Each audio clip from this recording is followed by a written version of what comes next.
bagaimana kabar kalian hari ini? Semoga kalian semua dalam keadaan yang sehat dan selalu semangat untuk belajar ya. Ibu juga kembali mengingatkan kalian untuk mematuhi protokol kesehatan, memakai masker, mencuci tangan, menjaga jarak, menjauhi kerumunan, dan mengurangi mobilitas. Baiklah, sebelum memulai pembelajaran, kalian siapkan buku catatan dan alat tulis untuk mencatat materi kita hari ini. Dalam pembelajaran sebelumnya, kalian sudah mempelajari struktur dan ciri kebahasaan surat pribadi dan surat dinas.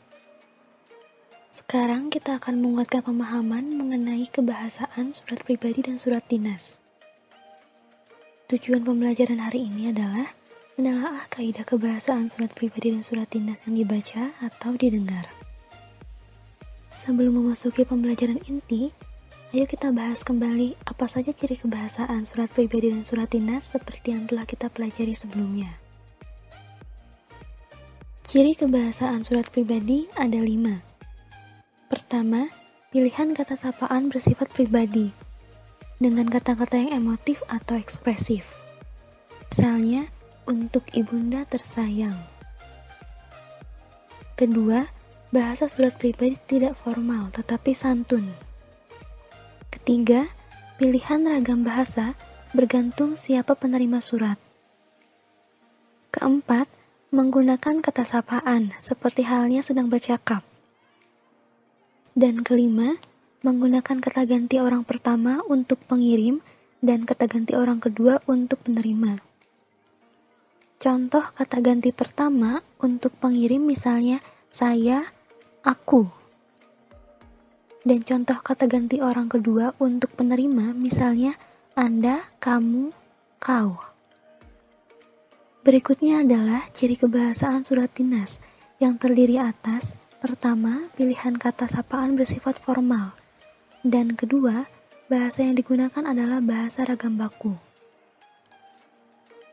Nah, itulah ciri-ciri kebahasaan surat pribadi dan surat dinas.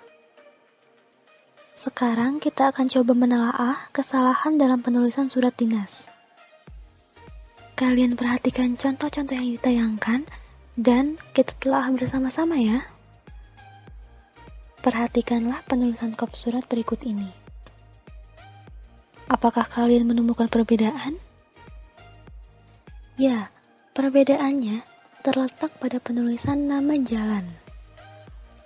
Seharusnya penulisan alamat tidak boleh disingkat, kecuali singkatan nama orang yang digunakan sebagai nama jalan itu diperbolehkan.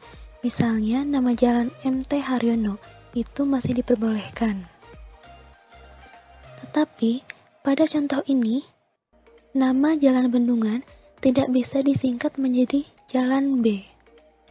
Sehingga penulisan kop surat yang tepat adalah nomor 2. Sekarang, perhatikan penulisan tanggal berikut ini. Kalian tentu menemukan perbedaan. Penggunaan tanda titik pada akhir penanggalan, pemakaian singkatan, misalnya 2015 disingkat menjadi 15, penggunaan angka untuk bulan, misalnya bulan Juni ditulis dengan angka 6, dan penggunaan nama kota tidak diperkenankan untuk ditulis. Sehingga, penulisan tanggal yang tepat untuk surat dinas adalah nomor 2. Sekarang perhatikanlah penulisan hal surat berikut ini. Penulisan hal surat tidak perlu menggunakan tanda titik dan tidak perlu ditulis menggunakan huruf kapital. Sehingga, penulisan hal surat untuk surat dinas yang tepat adalah nomor 4. Sekarang perhatikan penulisan lampiran surat berikut ini. Kira-kira manakah yang tepat? Pada penulisan lampiran, jumlah lampiran tidak ditulis menggunakan angka, tetapi menggunakan huruf. Tidak diakhiri dengan tanda titik, dan kata lampiran yang disingkat LAMP harus diakhiri dengan tanda titik. Sehingga, penulisan yang tepat adalah berikut ini. Berikutnya, perhatikanlah penulisan alamat tujuan surat dinas berikut ini. Apakah kalian menemukan perbedaan? Kata sapaan seperti bapak, ibu, atau saudara di depan nama jabatan dan gelar tidak diperlukan. Kata sapaan tersebut hanya digunakan untuk mengiringi nama orang yang tidak diawali dengan gelar. Contohnya, yang terhormat Bapak Tono, yang terhormat Ibu Siska. Oleh karena itu, penulisan alamat tujuan surat dinas yang tepat adalah pada kolom B, yang terhormat Dr. Tono, Jalan Bendungan Sempor 1 Malang, atau yang terhormat Direktur Jenderal Pajak, Jalan Bintaro Utara Sektor 5, Bintaro Jaya, Tangerang Selatan. Selanjutnya, perhatikan penulisan isi surat berikut ini. Apakah kalian mengetahui kesalahan apa yang muncul? Kesalahan yang muncul adalah penggunaan tanda koma yang seharusnya tidak digunakan. Sehingga, penulisan yang tepat adalah berikut ini. Berikutnya, perhatikan penulisan penutup surat berikut ini. Apakah kalian menemukan perbedaan? Ya, perbedaannya terletak pada penulisan nama dan penulisan singkatan AN. Penulisan nama pejabat penandatangan surat ditulis dengan huruf kapital pada setiap awal kata tanpa ada tanda lainnya, baik itu garis bawah maupun tanda kurung. Dan penulisan singkatan yang terdiri atas 2 huruf seharusnya diikuti oleh tanda titik.